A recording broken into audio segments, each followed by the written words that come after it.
Customised advice and strategies to achieve their goals. Visit our website dkpco.com.au or give us a call today on 03 9023 9370. Fast, proactive, personal. That's DKP & Co Chartered Accountants.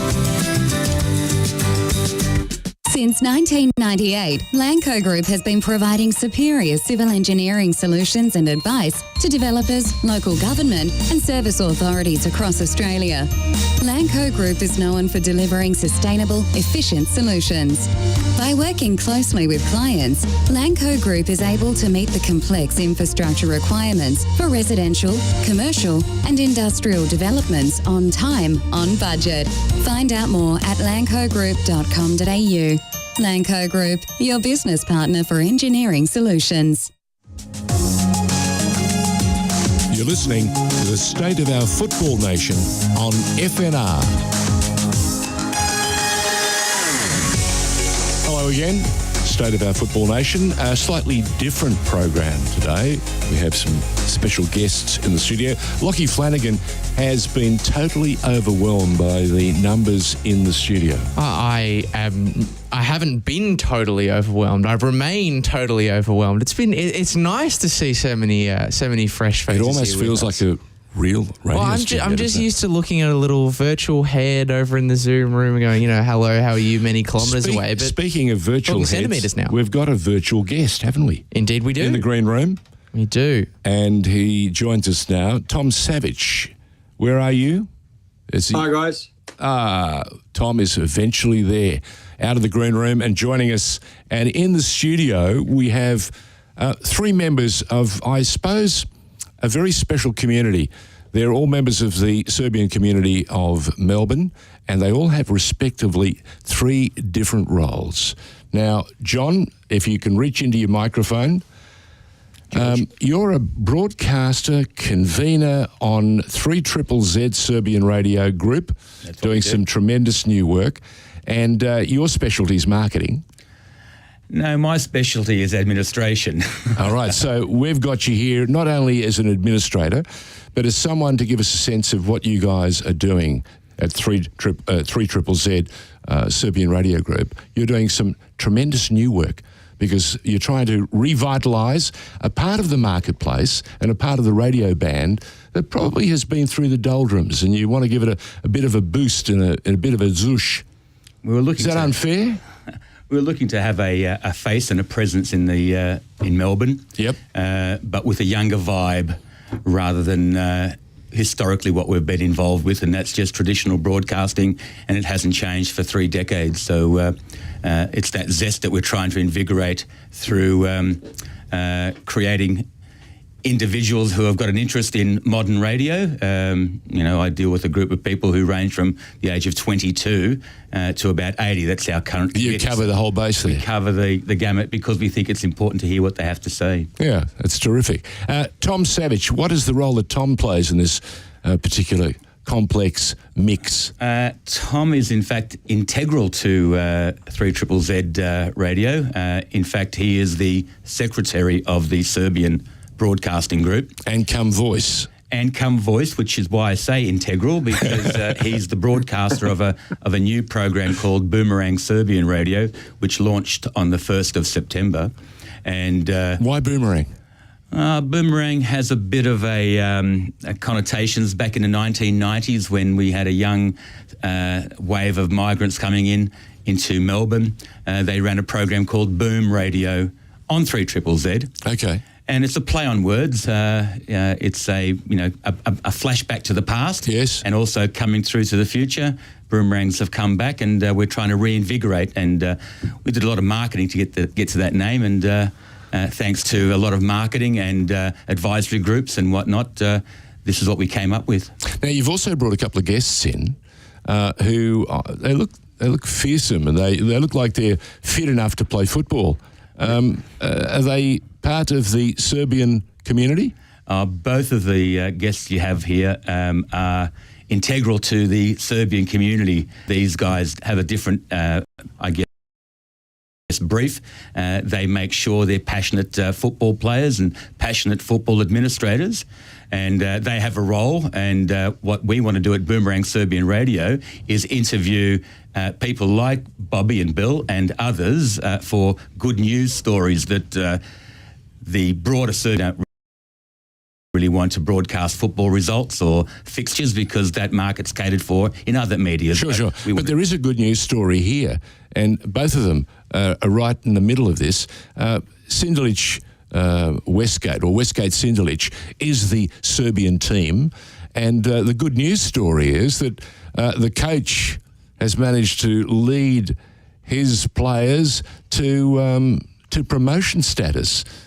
That is the story. Sindulic is the team of the series of Melbourne, and that's the story that we want to get out through Boomerang Radio. Yeah. And it's to their credit, our organisations run the smell of an oily rag. If it wasn't for people like volunteers, I'll use Bobby Vulovic as an example, an exemplar of what a community person can do, and that story, Sindulic, to that next level, and we're so proud. Isn't Bobby a son of a son?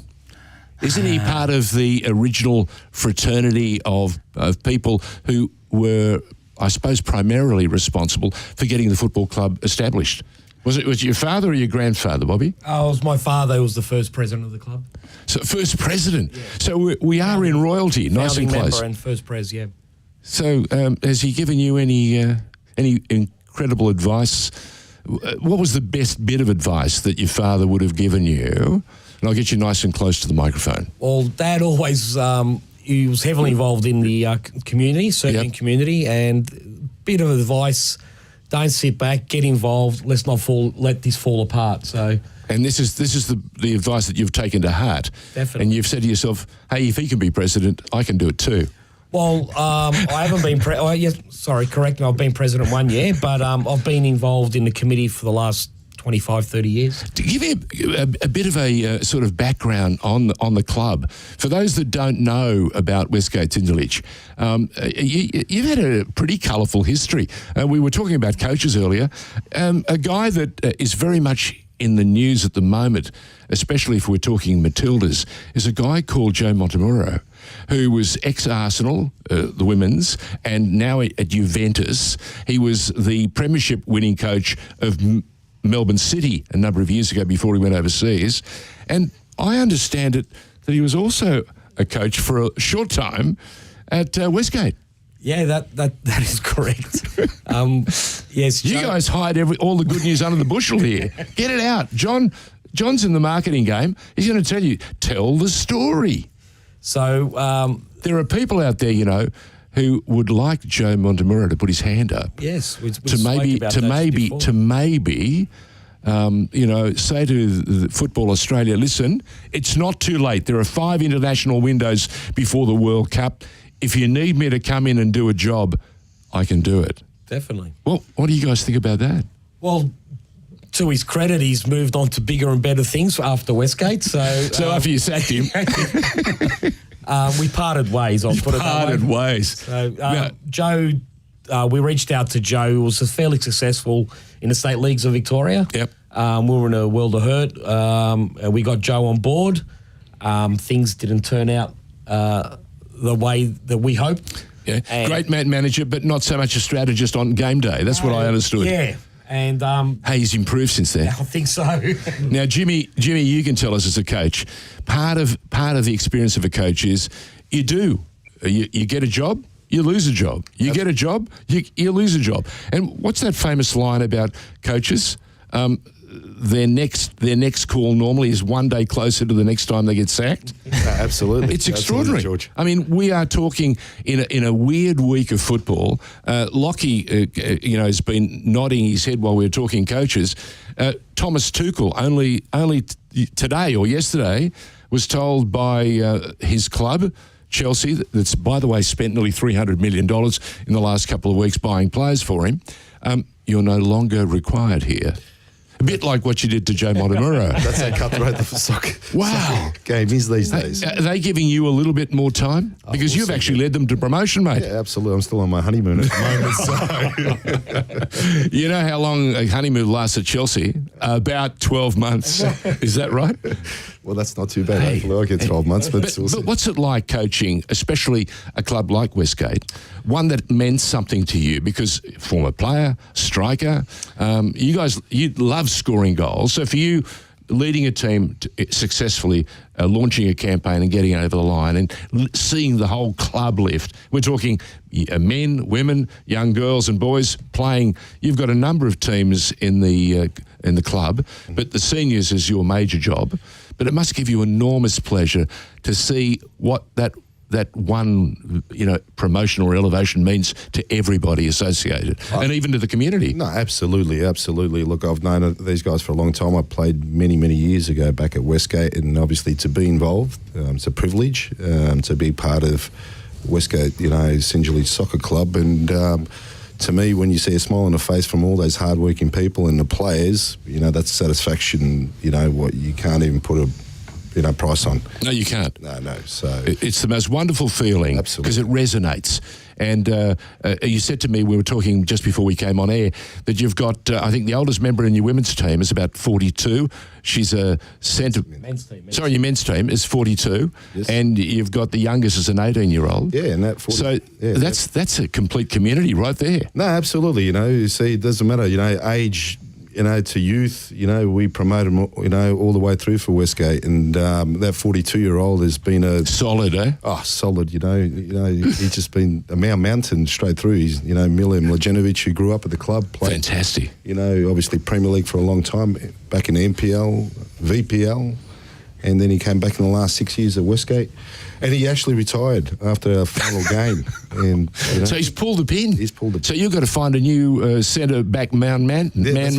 Absolutely, yeah. It's very hard to replace you haven't considered going back into the playing sphere, have you? Oh, you never know. Look at the shape I'm in, DJ. Pretty sharp. Now, John, what does it mean to have a team that is part of the community gain status like this and get to the next level? Because it's all about, in life, it's about achieving a certain series of goals. And it's also in life, you go through certain rites, for example, and rituals as you get older. As a 15, 16-year-old, you go to your father. I need to learn to drive because I want a license in a couple of years' time. What's it like to have a team that's been part of the community now suddenly starting to gather itself again and climb up the many tiers that make up Victorian football? The community is ultra proud of Sinjalej. This is a grassroots organisation. This is a group of people who put their family time aside to build this club. They came from modest backgrounds, and for their promotion, this is one of the best news stories we've had in the last few years. And that's why I think the community is so proud of the leadership, first of all. It always starts from leadership, getting the right talent, getting the right people on the board, people who've got business acumen. Then they employ people who are, proven coaches, ex-players. It's all a good news story. And this club goes back to the early 50s, late 40s? 85. 1985. So while the Greeks and the Italians and the Poles and other members of the community, the Maltese, were running their particular clubs, you guys were just taking it easy, getting sort of sorted and comfortable in the new Australia. Not quite right, George. Right? There was a Serbian presence right throughout Victoria for a long, long time in other areas of Melbourne, but the West was lacking. And it was this migrant group that came through and had established themselves financially. They were in their churches, in their local community halls, and amongst themselves, they thought about why aren't we provided for in the western suburbs? Others have been provided for, like Serbs do. They did it themselves, and that's why we're immensely proud. The community is immensely proud. Now, tell me something. When you speak about the West, the council, Bringbank, have they been big players in this? Have they seen the light and afforded or put aside funds to support the club and the community? I'm involved with Brimbank Council, but that question's probably best geared to maybe Bobby as a member of the committee, because as you know, councils support their football clubs, but we, the community, think they don't support them to the extent that enough, and it's never enough. Money isn't set aside for them. Yep. It's forward planning that we have to worry about. I mean, sure, Brimbank is a good council, but and they set aside with what they can, but they too have suffered, issues with budgets, and they do set minimum amounts, but they're absolutely minimum amounts. We believe that women should be represented in a better way. Oh, I was just going to say, we've got women very much in focus because the Women's World Cup is less than a year away. Now, the club has young women playing, young girls playing in the club. You can't bring more young women into the club until the facilities and the grounds are made available. Are those things being planned? Is there a projection there? Are you guys talking to the President saying, President, we've got to push the envelope and we've got to go out to council and make a better pitch? Definitely, George. Look, we're based at Ardea Reserve in Ardea. Yep. We've been there 20-odd plus years. Yeah. How's the pitch? Average. Average, very average. We've only got use of one ground. So I can imagine the wear and tear on that. Definitely. So we've got 4 senior teams. Amongst that is the senior women's team, which we established about 4 years ago. In our first year, we got promoted. Very good. So we're in State 4 West. But in the last 5 years, council have come forward and assisted with new facilities, but it does not cater for women. Okay. So when we're talking change rooms, when we're talking access to their own showers and so on, it doesn't exist. No. So basically, the men have to finish their training session. Have to exit before the next group come in. Before the women can come in and get changed. Or worse, they have to change in the car. Yeah, exactly. So which is another problem that we have to address. Definitely. So it's very hard to attract new players to the club when you don't have the facilities. So, and in our senior women's team, we've got a few Serbian members of the community. Members of the community, but we've got women from Lebanese, Italian. So there's Greek, diversity everywhere. Amongst huge. So now, have you guys told Tom Savic when he's doing his radio program, just when he's doing his one-liners and his favourite songs that he's playing out there, have you talked to him about maybe telling a few more stories to promote the best or the better side and bring up the better angels of Westgate Zindalich? Yeah, definitely. Those conversations. Or is he hard taskmaster not at all. To engineer that sort of support? We spoke today, and Tom, you can speak up anytime you feel comfortable. Sure. So I don't want you to feel like we're having a go at you. No. I'm not in the room, so I'll have to take it. Yeah. So you can gate crash the party anytime you so wish. What have you made of the discussion thus far?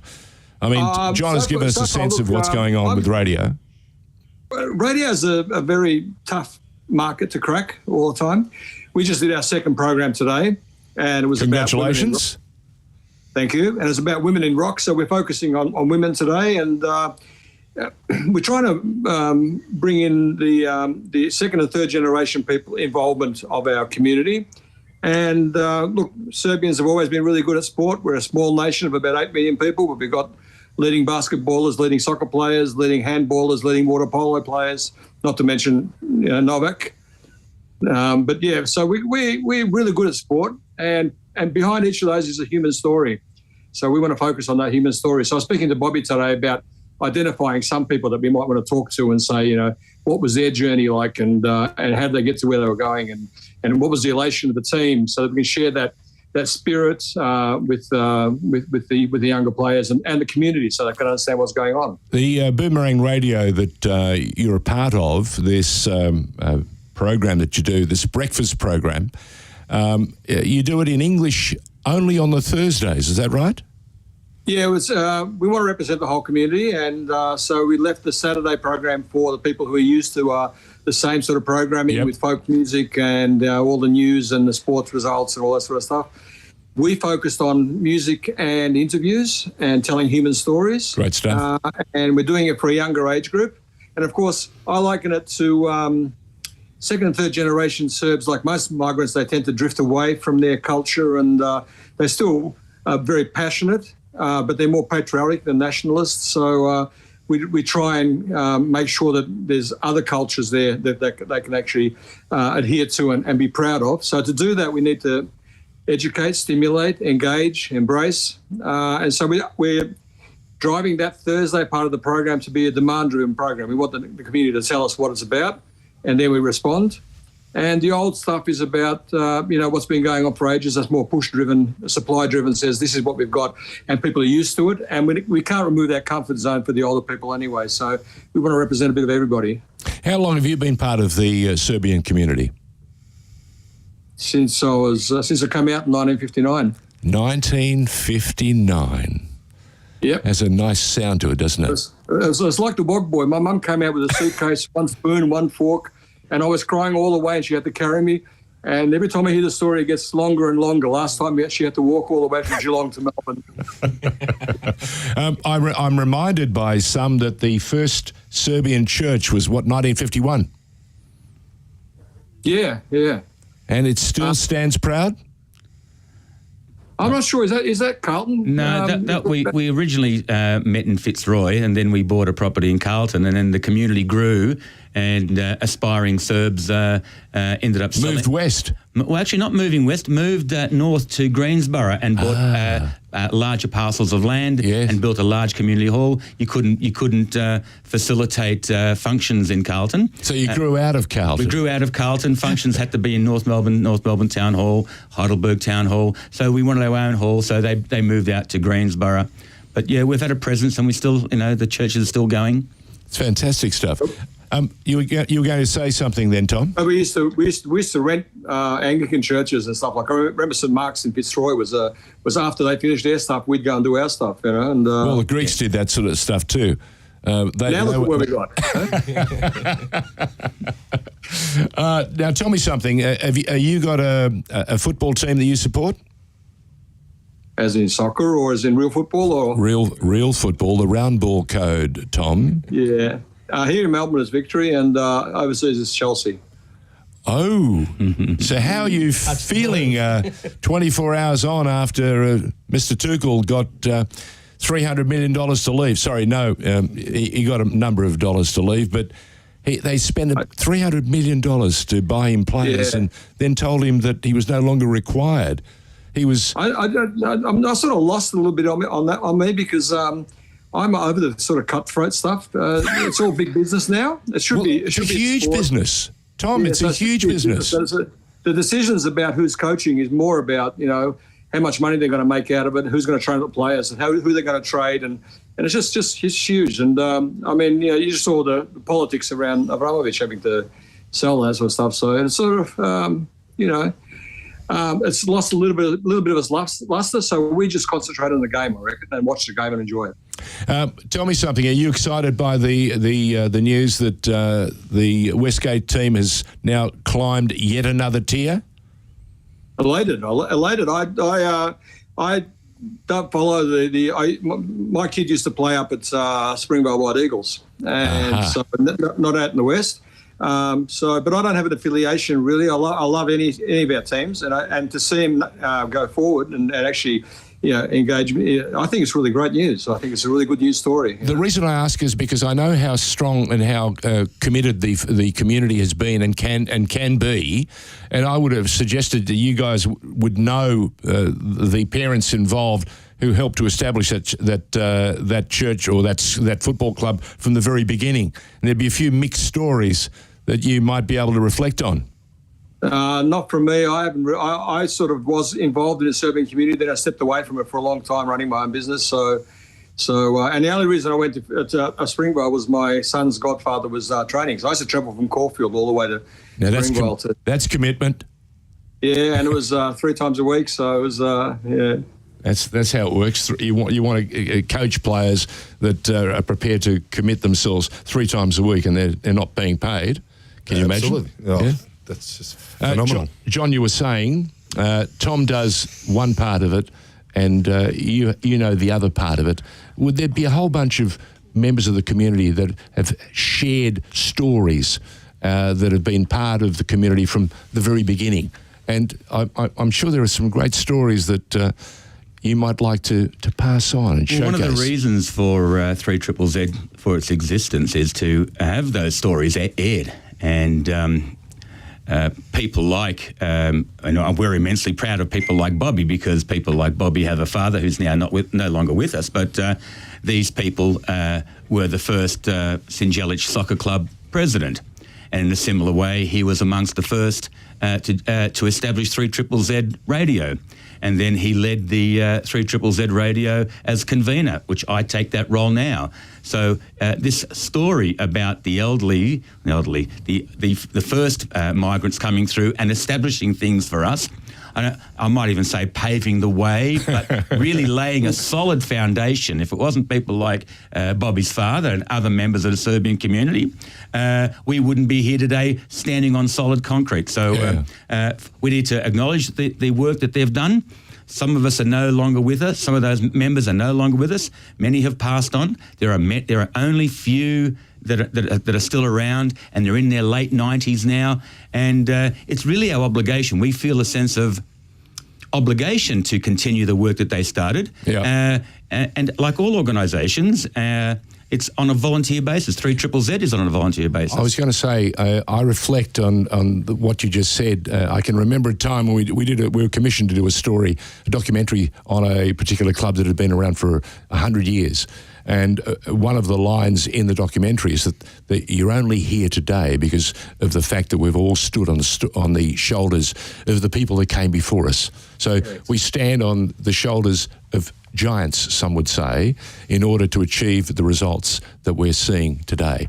And it's exciting that 50 years on, 60 years on, 70 years on, there are key iconic bits of Serbian heritage, and in this case, Westgate, Sindelich, and the boys and the girls, and they're all in there, and the next generation are preparing to make their contribution to the team. So it's like you couldn't sit back on your laurels. No. You felt the need to put your hand up and still be a contributor. When did it become imperative? Well, when Dad said to you, "Hey, don't let this drop by"? No. Well, look. I was in my early teens when the club was formed. So, and it goes with anything you do, George. You grow a love for something you're a part of. I grew a love for Westgate, Sindelich from a young age.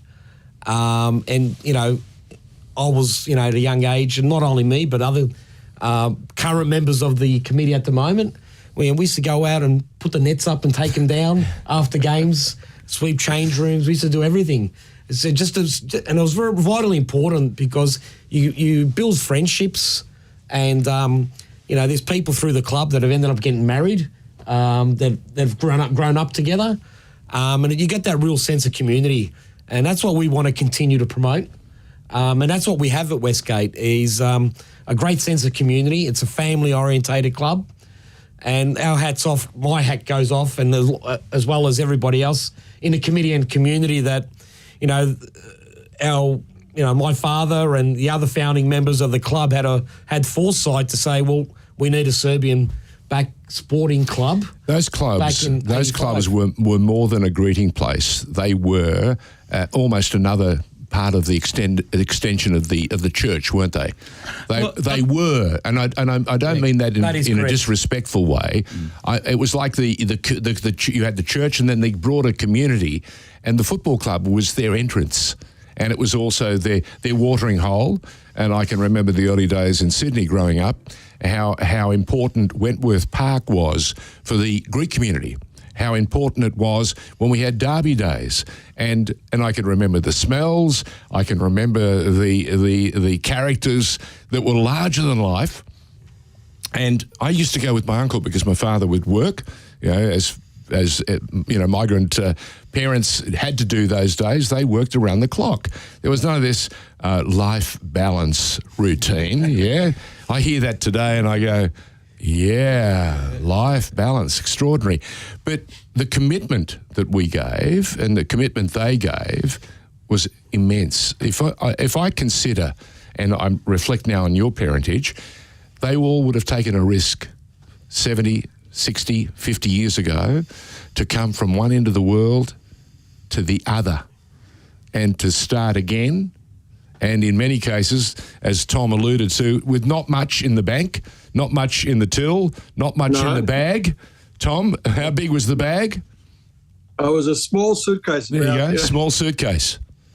Yeah, But can you imagine, Tom, can you imagine you and I now deciding, hey, listen, for the betterment of our children, we're going to go to the other end of the world. We don't speak English, right? No, right. But we're going to go over there and we're going to make a success of it.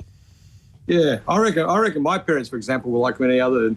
You couldn't get a passport to get out of Yugoslavia back in those days. Correct. So they get in the middle of the night and they go across the border. Yep. Illegally. I was born in Austria, where they were living for about 2.5 years until they could get to Australia. Wow. And I would never do that. I would. You know, I'm too comfortable to do that. You know. Speaking of comfortable, the striker over here, your coach, is sitting way back, very comfortable. Nothing much moves him. Can you imagine the courage that it would take to leave your home, your country that you were of birth, and to go to the other end of the world? Well, it's extraordinary, isn't it? Absolutely. Look, my parents came here, obviously, in the early 70s as well, from Macedonia, obviously, and same thing, suitcase and straight to work on the first day. That's right. He didn't even know what he was getting paid, but he's working 12 hours. Exactly. They worked until they clocked off. Absolutely. Yeah. And they didn't even know what morning tea was. Can you imagine fairy bread? How would you explain to your father what fairy bread was? Hey?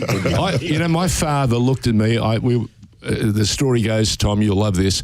Our teacher thought in her infinite wisdom that we would swap lunches in my first year at school. And I've come with a beautiful little bag, school bag. And in my school bag, I had stuffed tomatoes. I had feta cheese. I had bread, fresh bread, the whole box and dice. And we swapped it with one of my other, school children, and I took home a brown bag with 2 sandwiches in it. It was Vegemite and butter on one, and hundreds and thousands on the other. And my mother said to me, "What is this?" And I said, "Oh, they gave it to me, Mum. Did you have your lunch?" "No, I had to give it to someone else." She's looking at me kind of funny, and she opens up the brown wrapper and the brown bag, and calls my father over and says, "Andrew, can you believe they're eating coloured sand?" I mean, seriously, folks, get a load of the cultural challenge that befell them, but they didn't flinch. They sent me out the next day with an even bigger lunch and made sure that I didn't miss out ever again. But George, I was different. I used to take the Vienna bread sandwiches to school with that stuff, and then as soon as I got out the door, I had to bin them somewhere because I was too proud to be a wog, Hey, Jimmy, were you ever too proud to be a wog? I was always proud to be a wog, so... Mate, I can remember in my early days in radio, I was told I could get a job, but that I'd have to change my name. And they said to me, and I said to them, "What do you mean I have to change my name?" They said, "Look, you can be George White, George Green. Any colour George is fine by us, but George Danikian is way too ethnic." Didn't they try to make you Irish at one point, George? Well, no, they didn't try to make me. What happened is it's that beautiful. Yeah, listen to this.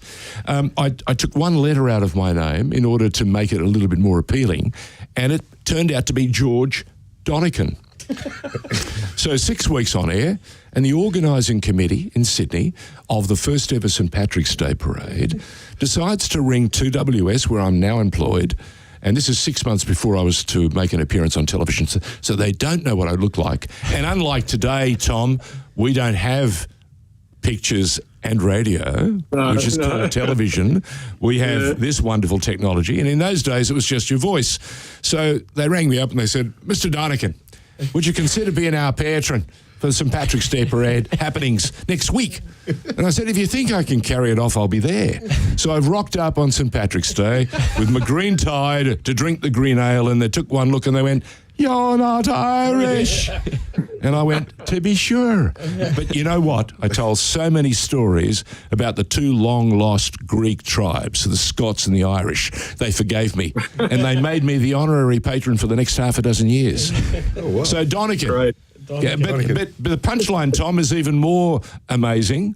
Fast forward 6 months, and Bruce Gingell, who was my great mentor at SBS, said to me, "Hey, next week, you're going national. Are you excited?" I said, "Well, yeah, kind of." He says, "What's the problem?" I said, "I'd like to use my real name." He says, "What's your real name?" I said, "Danikian." He said, "No problem." When we launched the SBS World News, I've gone, "Welcome to SBS World News. My name is George Danikian." And the Sydney Morning Herald wrote the next day, "Donican changes his name to make it sound more ethnic." So, Tom, what have we learnt in the last 60, 70 years? Not much. You got to drop the J's out of your name. So let's get back to this great story. One, congratulations, Jim, for getting the club up. Westgate now, what's the challenge for you now? Can you go another tier, or is it too hard? Look, absolutely. You consolidate? What do you got to do? No, look, we're still obviously in our honeymoon period, but we're going to sit down with the committee, and as far as I'm concerned and the committee, we want to push and go up again. So how many of the $300 million can you get access to, and which will help you bring in some more players, Jim? Well, after this, we'll go to the back of Bob's car and he's got the suitcase there. So. Well, I suppose this is where Tom and John can come in with their Boomerang radio programming. There might be a strategy there to try and help the club take another leap forward. What do you think, John? Tom? Definitely. Got to put a campaign up, and a grassroots campaign to get more support. And with more support, you get more impressions, Tom. More impressions. You love it on radio when they talk impressions, don't you? Yeah. Opportunity to hear. That's right. You were saying, John? Boomerang Radio really does need the support of the soccer clubs, including St George. Yep. We're in our infancies now. Yep. Like the first generation was, and like St George was in '85 when they got amongst themselves and formed a soccer club and bought land and whatnot. And we're in that same situation. So soccer clubs have followers. Basketball clubs have followers. Correct. And our idea at Boomerang Serbian Radio is to promote Serbian culture through music, but at the same time to cover the whole gamut. Absolutely right. And then the idea is to organise clips from those particular segments that we have on radio, and then to promote good news stories, to promote St George like we're doing right now. We're hoping to do that on our Boomerang Radio, and then followers from St George follow Boomerang Radio. Boomerang Radio follows people at Fitzroy Serbia, for example. Yep. And then they will be helping us create an audience and a presence in the market. And so we're seeking their help, but at the same time we're promoting their stories. So I think this is going to be a win-win situation for the entire community. I was just going to say, as you were talking, Lachie understands very well what you're saying, because part of the brief at FNR, not only are you on air, but you're an editor and a producer and a content provider, yeah? And we're harvesting stories each and every day. We're taking different streams from different interviews that have some punch to them, that have some relevance to them, and you run them on social media in a fashion that was never available when Jimmy was 15 and when Bobby was playing in those days. There was no such thing as social media. Can you imagine how they would have had to cope with social media? Our strategy has been to obviously use radio as a media. Yep. It is great because we have an existing following. It's 7 o'clock in the morning. The boys are on the tools at 7 o'clock. Some are driving into work. Are you telling me you get Tom up that early in the morning to contribute? I'd like to say yes, but perhaps Tom... Be the yawns on the show? Tom can speak for himself how he uploads the program from home. But longer term, we do want to have a live presence because live radio is interactive. But in the first instance, Triple Z had to go through uploading programs because of COVID, as we all did. Yep. But longer term, we think that that audience will tune into us. And if we can get out there and get into the marketplace, Tom, myself, others, and show that presence, we can engage further with the clubs and the broader Serbian community. Well, with that in mind, if someone wants to listen to the programming, what's the branding? It's 3ZZZ. Well, I might pass on to Tom to engage him a little bit more because he was the strategist behind the branding, and he might even tell that story on how we came to be with branding, and he might tell that story better than what I can. Deferring, I love this. This is called teamwork, Tom. Handball. Sorry, I wanted to jump in before when you were talking about boomerang. The whole concept between boomerang in my mind has always been, if you put out good things will come back, and that's the boomerang. Especially if you snap the wrist when you let it go. Yeah. Exactly. Yep. Yeah, and probably the left hand it's even better. Yeah, thank you very much. So what we did really was analyse what was happening in the marketplace, and the average age of membership and listeners of 3ZZZ was in their 70s, right? Yep. And these are first generation Serbs. And I like to differentiate. I call them Serbians who live in Australia as opposed to Aussies who are of Serbian origin. Serbian heritage, yep. So we're looking for those people. We decided that very much so if we're going to survive and we're going to have a presence, we need to do that. And I like that I can't remember the name of the philosopher, but he said a person only dies twice. He dies when he dies on the day of his deathbed, but he also dies the last time someone mentions his name, right? Uh-huh. Now, Sinjelic is a great example of that, you know. Every time you mention Sinjelic, you mention Bobby's dad, you mention all the people who are involved in that, you mention all the people who built it up from nothing into what it is today. And that's what we want to celebrate with what we're doing. We decided we wanted to make sure that culture is not just one thing. Serbian culture is about soccer. Serbian culture is about food. Serbian culture is about music. Serbian culture is about all these different things. And everywhere where Serbians go, they adopt the culture that they live in, okay? And it becomes part of Serbian culture.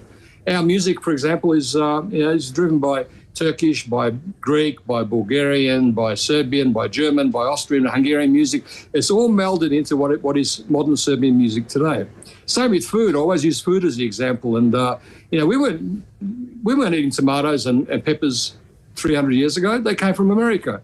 We were introduced to that sort of stuff. We took it and we made the best of it. And that's what we want to do with this.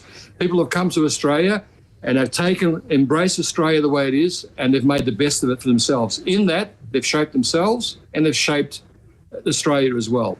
So we want to celebrate that. We want to celebrate the fact that what we've contributed as a nation to Australia and what Australia has contributed to us to make us Australian Serbs unique with a real deep cultural heritage which is rich and diverse. When you say it like that, you remind me of some of the challenges of the various communities that work each and every day to try and improve their lot. And in this country, we have been filled, like the Americans, we're a nation of immigrants. The first Australians were the ones that had to cope with enormous loss, and that's something that needs to be addressed over the next, 20, 30 years, and let's hope it comes sooner rather than later. The Maoris got a better deal from their white settlers because they were infinitely more dangerous. They were cannibals. Yes. So the sort of Damocles or the fear of the white settler to survive meant that they focused very quickly on establishing a treaty, the Treaty of Waitangi. And from that day on, New Zealand became an infinitely better place. Now, we haven't done that in Australia for any number of reasons. And I think COVID showed us well and truly that we're not Australia, a Commonwealth, but we're more a bunch of states that play state of origin every other day of the week. And if we can pinch someone from New South Wales, we will. If we can pinch a really smart idea from Perth, we will. And if Adelaide can pinch something from Brisbane, it will. And it seems to be we don't really do too much for Australia. We do it for our vested interests. And in this particular COVID pandemic, we saw that we were even prepared to close the door to fellow Australians because we got so terrified by some of the propaganda that was being run out there. And I thought that was a bit of a shock. But thankfully... I do too, and I think fear is a big motivator, and a lot of people play for what it's worth. I personally like to play more on the embracing engagement component of it, where there's an opportunity to do goodwill. We really believe, a lot of people, we've been taught to believe that people are out to get us. But I don't believe that's the case. I think people are out for themselves. They look after themselves. Yep. And if you're a casualty, so be it. But I wasn't out to get you. I was just like looking after myself, you know. Yeah, and if we can take that approach, like first do no harm to anybody else. Yeah. That's the Hippocratic Oath. And even to this day in Victoria, we're seeing that challenged in a manner that no one expected. And there's a interesting thing coming up, Tom. It's called a state election. Yeah. And this is the time, as I said to Jimmy and Bob, you guys have been promoted. What do you need to get to the next level? This is the time to remind councils, this is the time to remind state governments of their responsibilities. If they put their hand up to govern, they've got to govern for everyone, not just for some. And we've seen in that distribution of the new season. Well, it's in March next year, so we've got a bit of time off. So, a bit of time off. We'll be organising. You won't know yourself. You won't recognise me. I won't recognise you. Oh, he's going to get back into fit mode. Now, before we go, and we wrap it up, we've had an opportunity to cover an all number of topics. What do you want to, remind the various members of the community, the broader fans of the club, and the broader community? How can they help you guys take it to the next level? Because what you're doing is representing them the best way you know how. Definitely. I want people in the Serbian community, don't have to be Serbian, or in the general community, to get involved, put their hand forward and come forward. We've got our AGM mid-October, and everybody's welcome to come. We're trying our best. New people, new ideas, and we only can achieve this together. So. And you got a Women's World Cup less than a year away, so there'll be young girls wanting to play football, and you're going to have to find facilities for them. Definitely, and that's going to be one of the agenda items that we take forward to our next council meeting. So. Well, come and tell us how you go after these meetings. Jim, wish you all the very, very best for the brand new season. Congratulations, by the way, for what you guys have done this year. Thank you very much, George. Who was the biggest joker in the team? Oh, there's too many to mention there. There's got to be one that stands above all others. I mean, for example, at Tottenham, I can tell you right now, it's Richarlison. The pigeon is out there, and there were people laughing at him, and there were people laughing at Tottenham for grabbing him from Everton. And early this morning, he managed to fly like a pigeon, but he headed like Pelé, and he scored 2 massive goals, and the Spurs remain unbeaten. He's a favourite for the league as well. Isn't he? Biggest joker in our team, I could probably say it's Liam Cannell.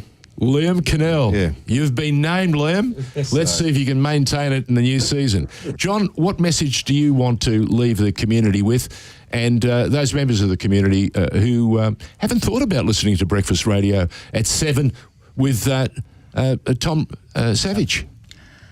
Look, does he use the Savic, or does he become Tom Savic? Well, Tom Savic is Tom Savic, but he's got a nickname, Butsko, so Butsko should say my apologies. I was just going to say, I just had to refresh. I had to refresh my. Not the Greek one. I had to refresh my earpods. They just nearly fell out. What the message I'd like to bring out is that clubs like St Jelic, particularly St Jelic, because it's a Western Suburbs club, needs support. I chair also a group It's an advisory group to our radio station committee. It's called the Serbian Media Advisory Group. We have 35 professional Serbian people on board. That group, together with, there's another group called the Australian Serbian Organisation of Professionals. Those people need to get involved at football club levels, because they bring the business acumen to a club. What happens is we have people who are soccer lovers who might not necessarily have the business acumen. We congratulate the people who have been running them on a smell of an oily rag. Correct. There has to be a government injection of funds. If not injection today, money's set aside. It has to be, Brimbank Council should be voicing more of a concern to the Victorian government. There is an election coming on. I'm not electioneering, I'm not lobbying, but all forms of government need to be aware that clubs like Western Clubbers, grassroots clubs, are struggling, and they need to have If someone gets knocked back because they didn't make the application, because they didn't know how, don't just say, sorry, didn't apply. Go out there and help them build their club. They've got success on the field because of a great coach, great leadership at the club level, but we need some input. It's not just about changing room for girls. No, it's called refreshment. Absolute refreshment. And that injection has to be placed now. Today was in our radio program, Women in Rock. We have a big focus on women. The soccer's expanding. The AFL football's expanding. We want to expand it. We don't want to be the last club in the western suburbs like we've always been last. Why can't we be first? Why can't we have brand new facilities in the western suburbs? This is about time. It should happen. I'm sure we'd get support from the local Brimbank Council only if the state government could start kicking in those millions that they do with every other club. I can see the beads of perspiration on Daniel Andrews' forehead as you speak. You know what the answer is, though, guys? Go, Tom. Brimbank has to become a swinging seat. As soon as you're swinging a seat, everybody throws money at you. Gee. That's spoken like a very smart operator, Tom. Long may your breakfast program continue. Thank you very much for joining us, Tom. And John, thank you very much. Jimmy and Bob. Listen, when the season starts or is about to start, we want you back in here to give us a progress report. And Jono, I'll be talking to you right after the election. Thank you, guys. Thank you. Are you looking to change your destiny in life? Be your own boss?